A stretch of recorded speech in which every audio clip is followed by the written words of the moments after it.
Hello, good morning friends. I am Piyush Gupta. You are welcome in Mathematics Point. So today I am going to part second in fourth chapter class 10 in SSC board. आपको ने part 1 में आपको ने force spaces theory बताई हुई थी and then related कुछ numerical बताए हुए थे एंड पार्ट सेकंड में भी आपको न्यूमेरिकल पार्ट लिया है. आफ्टर दैट आप देखोगे position of centre of gravity.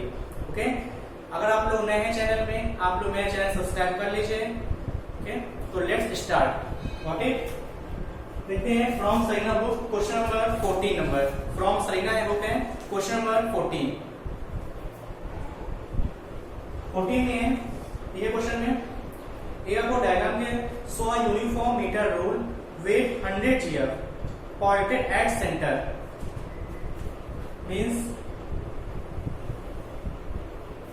एक ही ग्राफ बना हुआ है इसमें आपको point A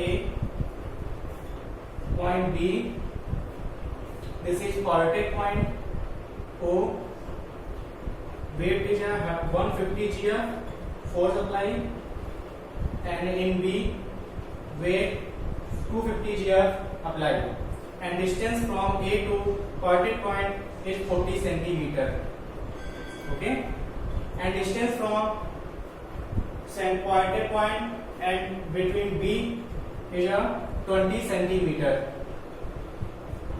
Okay, got it?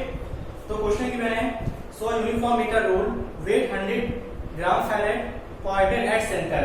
तो इसमें पर एक 100 GF वेट है at centre.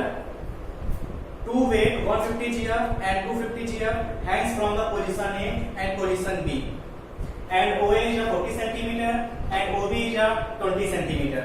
Okay, then find first part total anti-clockwise movement about O. तो फर्स्ट पॉइंट फाइंड करना है आपको total anti clockwise movement about O. Got it? And second part total clockwise movement about O. Clockwise movement about O. Okay, third point total moment of force. Total moment of force. And then last part है, चलिए part by चीज देखते हैं. देखिए पहले आपको find करना है find anti clockwise movement about O. First of all you check the direction. चेक करते हैं डायरेक्शन किधर है. देखिए पॉइंट एक बात है आपको बताया था, जिस साइड आपका पॉइंटेड पॉइंट होता है उसी साइड आपको चलना होता है, मूव करते हैं. तो ये डायरेक्शन कैसे जा रही है, देखिए ये डायरेक्शन है एंटी क्लॉकवाइज. तो इस पर कैसी डायरेक्शन होगी, एंटी क्लॉकवाइज. पॉइंटेड पॉइंट ये इसके डायरेक्शन मूव करेंगे हम. This is clockwise direction. जिस साइड आपका पॉइंटेड पॉइंट होता है हमें वहीं मूव करना होता है. तो फर्स्ट पार्ट है find anti clockwise movement about O. तो फाइंड आउट. तो we know that moment of force का फॉर्मूला क्या होता है, force into perpendicular distance from the pointed point. तो force apply 150 GF into distance है 40 सेंटीमीटर. डिस्टेंस क्या रखते हैं, the distance between perpendicular distance from the pointed point. तो पॉइंटेड पॉइंट ये है और ये फोर्स अप्लाई हुआ है और देखिए परपेंडिकुलर भी है, डिस्टेंस 40 ले लेंगे. तो सॉल्व करेंगे हम 6000 GF centimetre. This direction is anti-clockwise direction. Anti-clockwise direction. Got it? Then second part, calculate the clockwise movement about O. तो about O anti-clockwise movement ये है, इसका अप्लाई करते हैं same formula. Force into perpendicular distance from the pointed point. Force are required 250 GF and distance given है 20 centimeter. Then 25 50 5000 GF centimeter and direction are clockwise. Direction is a clockwise direction. Got it? Then part 3.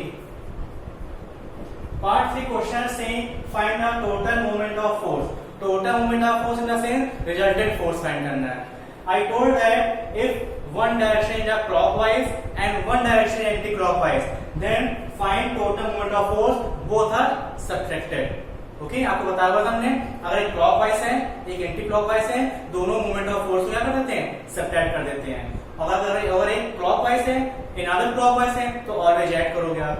देखिए तो क्या है 6000, third part 6000 minus 5000, your answer 1000 GF centimetre. And what is the direction of the total moment of force? Direction क्या होगी? Because the anti-clockwise movements are bigger, so total moment of force in direction is a anti-clockwise movement. आपको बताया था हमने, जिसकी moment of force ज्यादा होता है डायरेक्शन उसकी वही होती है. So total moment of force direction क्या हो जाएगी? Anti-clockwise movement. ओके, इसको नोट कर लीजिए. नेक्स्ट क्वेश्चन है.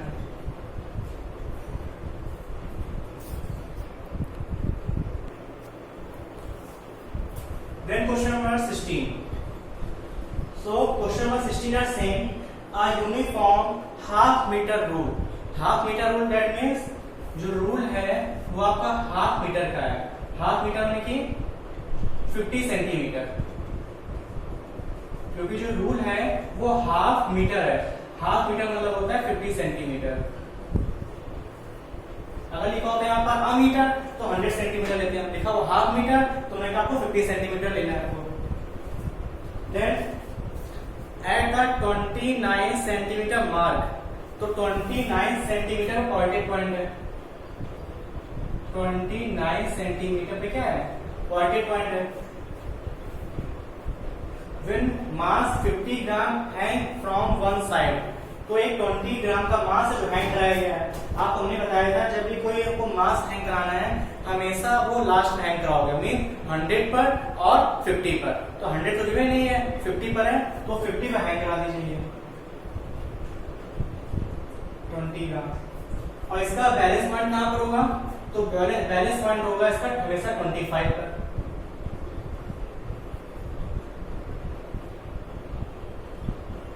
अगर ये कोई मार्कर है इसका बैलेंस पॉइंट कहां पर होगा? इसके मिड पॉइंट पर. तो बैलेंस हमेशा इसके मिड पॉइंट पर लेना है. तो 25 पर बैलेंस है तो आपको ऑप्शन फाइंड करना है. Find the mass of the half metre rule. तो बैलेंस पॉइंट पे मास हैंग करा दो. हमेशा जब वेट हैंग कराते हैं ऑलवेज बैलेंस पॉइंट पर हमेशा वेट हैंग कराना होता है. Got it? दोस्तों फाइंड करिए, वी अप्लाई करेंगे हम according to principle of movement. Principle of movement according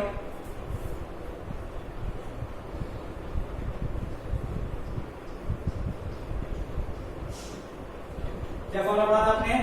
some of anti clockwise movement, sum of anti clockwise movement of force is equal to sum of clockwise movement of force.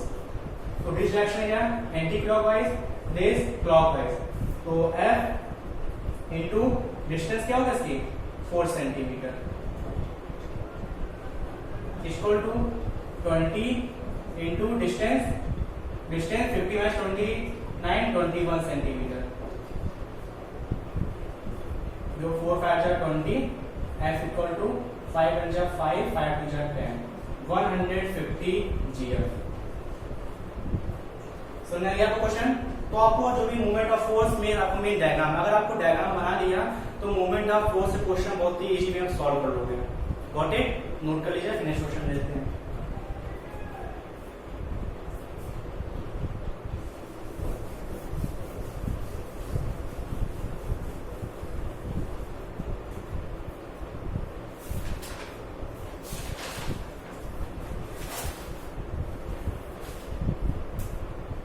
Example number 10.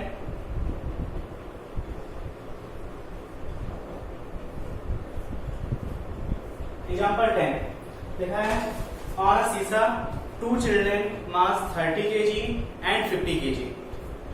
On a seesaw 2 children mass 30 kg and 50 kg are sitting on one side. सुनिए क्या आपको? देखिए एक सीसा है, this सीसा 2 children mass 30 kg and 50 kg are sitting one side. मैंने किसका कोऑर्डिनेट पॉइंट यहाँ पर होगा, और जो दो चिल्ड्रन हैं वो सेम साइड पर है। जो टू चिल्ड्रन हैं, क्वेश्चन बोला गया है on a same side. Same side है, फर्स्ट है 30 kg, सेकेंड है 50 kg, are setting on one side. It distance is 2 meter and 2.5 meter respectively from its middle। ये मिडिल से ये 30 kg है वो 2 मीटर डिस्टेंस पर है, और जो 50 kg है वो 2.5 मीटर डिस्टेंस पर है। कहां से? From the middle. तो मिडिल 2.5 में से 2.5 में ज्यादा जा रहा है, इसको यहां पर draw.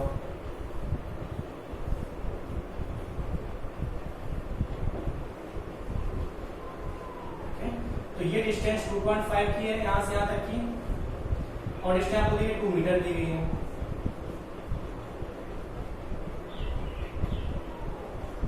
What it A B. क्या पूछा गया इसमें? Where should a man of mass 74 kg sit to balance it. एक पर्सन है, इस आपको शीशा को बैलेंस करना है, उसका मास 74 kg है, तो किस पोजीशन पर वो बैलेंस हो जाएगा। तो जो एक अनदर पर्सन है वो किस पोजीशन में बैठे कि आपका शीशा बैलेंस हो जाए। तो ऑफकोर्स जो पर्सन यहीं बैठेगा कहीं, तो हमने यहाँ पे जो पर्सन है वो उसका वेट 74 kg है। तो बतानी है ये डिस्टेंस क्या होगी कोऑर्डिनेट पॉइंट से, कितनी डिस्टेंस पर हो कि बैलेंस ये रॉड बैलेंस हो जाए। बस सॉल्व कर लीजिए भाई। अप्लाई करेंगे क्या? Principal of movement, principle of movement direction क्या होगा इसकी? Anti clockwise, anti clockwise, clockwise. आप बताया था हमने एंटी क्लॉकवाइज ऐड कर लेते हैं और क्लॉकवाइज इक्वल कर लेते हैं। तो एंटी क्लॉकवाइज के लिए 50 इंटू डिस्टेंस 2.5, डिस्टेंस हमेशा कहां से लेते हैं? कोऑर्डिनेट पॉइंट से, plus 2 into 30 equal to 74 into x. Sorry आपको, क्योंकि 50 डिस्टेंस देते हैं कहां से? From coordinate point 2.5, 30 into 2 x into 25। तो यहां से जो आपकी एक्स वैल्यू आ जाएगी ये मिल जाएगी 2.5 सेंटीमीटर या मीटर जो भी हो on the other side.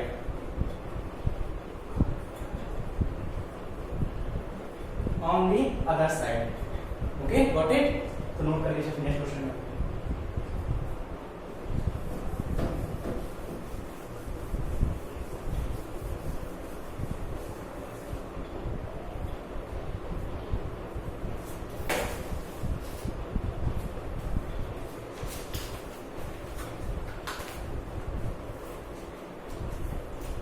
Example 7,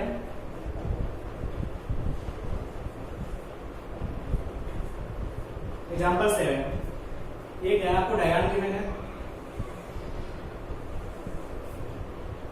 ये point y, this is point x, the force applied F2 equal to 5 Newton, this force applied F1 equal to 5 Newton, distance between two parallel sides is 2 meter। Okay, तो आपको find करना है इसमें x is a mid point, जो x आपका mid point है, तो find करना है calculate the total movement of force about the point x and y।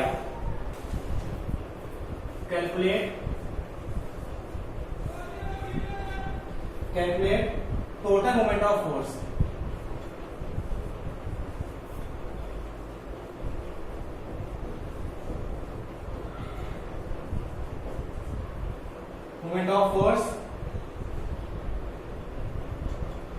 above the point x and y।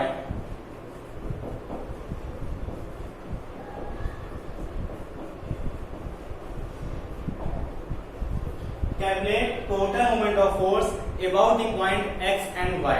Okay, तो let's start।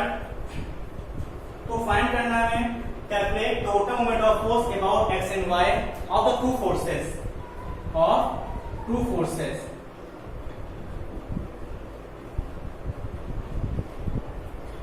तो फर्स्ट लेते हैं F1 को वर्क करते हैं F1 के लिए। ओके, यहाँ फाइंड करेंगे पहले हम अबाउट एक्स के लिए मोमेंट ऑफ फोर्स क्या पता था। देखिए डायरेक्शन क्या होगी इसकी, डायरेक्शन इसकी ये जाएगी, कैसी डायरेक्शन जा रही है इसकी, क्लॉकवाइज। तो about x moment of force कैसे फाइंड करते हैं, F into d, फोर्स है 5, डिस्टेंस क्या लेंगे, डिस्टेंस लेंगे 1 मीटर, क्योंकि ये डिस्टेंस है 1 मीटर हो जाएगा, क्योंकि मिड पॉइंट है और x के अबाउट फाइंड करना है तो 1 मीटर हो जाएगी। तो यहाँ पर हो जाएगा 5 into 1, तो 5 newton metre, direction is clockwise. Got it. Then second point about y, about y के लिए देखिए फोर्स आपको अभी फोर्स आप F1 लो गया, तो फोर्स है 5 और डिस्टेंस देखिए y का डिस्टेंस क्या दी गई है 2, वही F into 5 into 2, 10 direction clockwise, direction है। तो टोटल फोर्स क्या मिल गया इसका, टोटल फोर्स 5 और 10, वो this is a clockwise, this is also clockwise, तो both are add, so your answer will be 5 plus 5.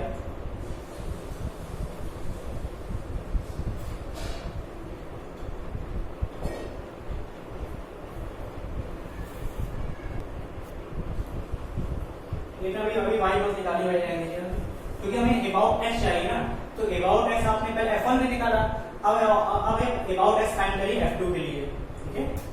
तो ये f1 के लिए और F1, जब हम अबाउट x लेंगे F2 के लिए, तो F into d, फोर्स क्या है डायरेक्शन, ठीक है, एंटी क्लॉक क्या डायरेक्शन क्लॉकवाइज। देखिए 5 into और ये अबाउट x में डिस्टेंस क्या होगी 1 मीटर हो जाएगी 1, तो क्या होगा इसमें 5 न्यूटन मीटर, डायरेक्शन क्या होगी इसकी क्लॉकवाइज डायरेक्शन। क्लियर हो गया। क्योंकि हमें फाइंड करना है find moment of force about x of the two forces, तो हमने पहले F1 के लिए फाइंड किया अबाउट x, देन F2 के लिए फाइंड किया अबाउट x। अब बोथ डायरेक्शन क्या है क्लॉकवाइज, आपसे बोला गया टोटल मोमेंट ऑफ फोर्स क्या होगा, दोनों क्या कर देंगे ऐड कर देंगे, because of both forces are clockwise. तो आंसर क्या होगा 5 plus 5 10 न्यूटन मीटर, और डायरेक्शन कैसी होगी इसकी क्लॉकवाइज, ठीक है, direction clockwise because both are clockwise.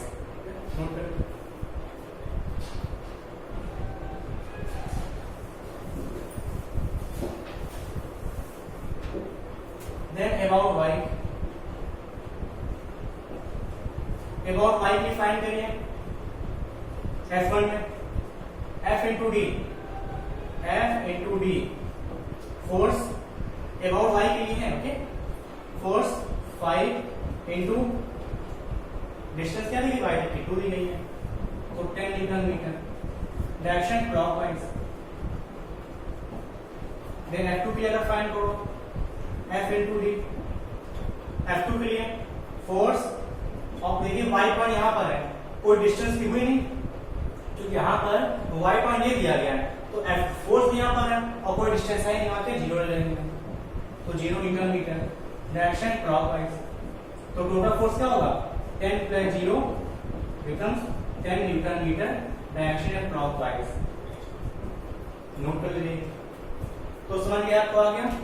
तो इसी बेसिस पे आपके ये क्वेश्चंस करा दिए गए आपको हमने moment of force basis question. तो आपने बुक से आप सलीना की बुक से आप विद एग्जांपल और क्वेश्चन एक्सरसाइज के सॉल्व करिएगा। ओके, इस तरह कोई भी आपको क्वेरी है तो आप this is my WhatsApp number,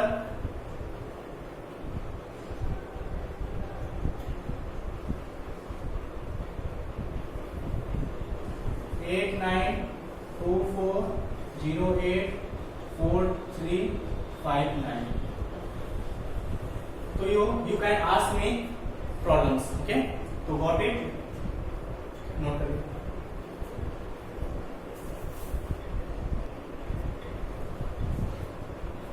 Then next part है सेंटर ऑफ ग्रेविटी। ओके, तो अगर आपको कोई फिगर दे दिया जाए, आपसे बोला सेंटर ऑफ ग्रेविटी कहाँ पर होगी। सेंटर ऑफ ग्रेविटी का मतलब होता है जहां पर कोई पॉइंट बैलेंस में आ जाए। ओके, जहां पर कोई पॉइंट बैलेंस में जैसे कॉल्ड सेंटर ऑफ ग्रेविटी। जैसे कि मान लीजिए ये मार्कर है, इसकी सेंटर ऑफ ग्रेविटी कहां पर होगी, जहां पर पॉइंट बैलेंस में मिल जाए। तो इसका सेंटर ऑफ ग्रेविटी कहाँ पर होगी? इसके मिड पॉइंट पर, क्योंकि इसका मिड पॉइंट पर ये रॉड बैलेंस है, इसकी यहाँ सेंटर ऑफ ग्रेविटी क्या होगी है? मिड पॉइंट पर। समझा क्या? तो सेंटर ऑफ ग्रेविटी मींस है बैलेंसिंग पॉइंट। ओके, तो इसे क्या है? रॉड। तो रॉड की सेंटर ऑफ ग्रेविटी कहाँ पर होगी? जैसे कोई रॉड है, दिस इज रॉड, हमने कहा रॉड को बैलेंस करना है, तो सेंटर ऑफ ग्रेविटी कहाँ पर होगी? इसके मिड पॉइंट पर। तो मिड पॉइंट पर सेंटर ऑफ ग्रेविटी होगी। तो रॉड की centre of gravity mid point of the rod. Okay, then circular disc कहां पर होगा? उसके सेंटर पे होगा। कोई डिस्क है जैसे कि मान लो कोई डिस्क है, इसका मिड पॉइंट पोजीशन कहां पर होगी? इसके ज्योमेट्री सेंटर पे होगी। स्फीयर के लिए भी क्या होगा? ज्योमेट्री सेंटर पे होगी, कहीं बैलेंस करेगा। और सिलेंडर ऐसे गिवन है, कोई सिलेंडर है, हमने कहा सिलेंडर के लिए कहां पर होगा? सिलेंडर के लिए बताइए बैलेंस। इसका होगा mid point of the axis, मतलब कि ये point, mid point of the axis. Axis का मिड पॉइंट होता है। ओके, जैसे ये इसका मिड पॉइंट, ये यहां पर एक्सिस के मिड पॉइंट पे होगी। देन सर्कुलर विद रिंग है, ये भी सेंटर पे होगी। तो आगे समझ में नोट कर लीजिए, फिनिश कर रहे हैं।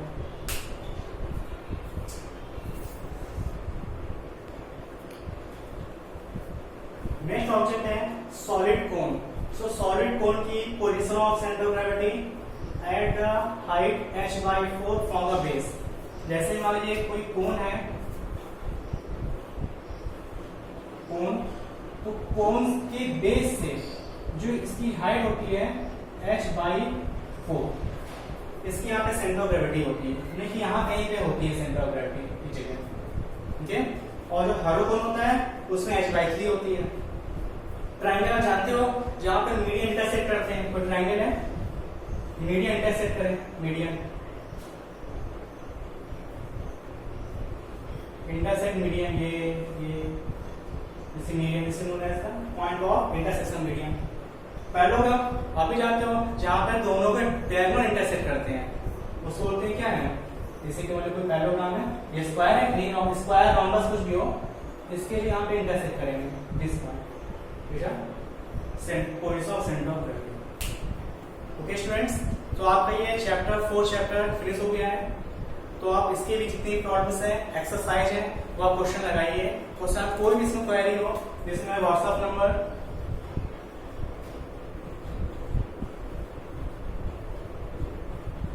इससे आप क्वेश्चन पूछ सकते हैं इस नंबर पर। Okay, so thank you class.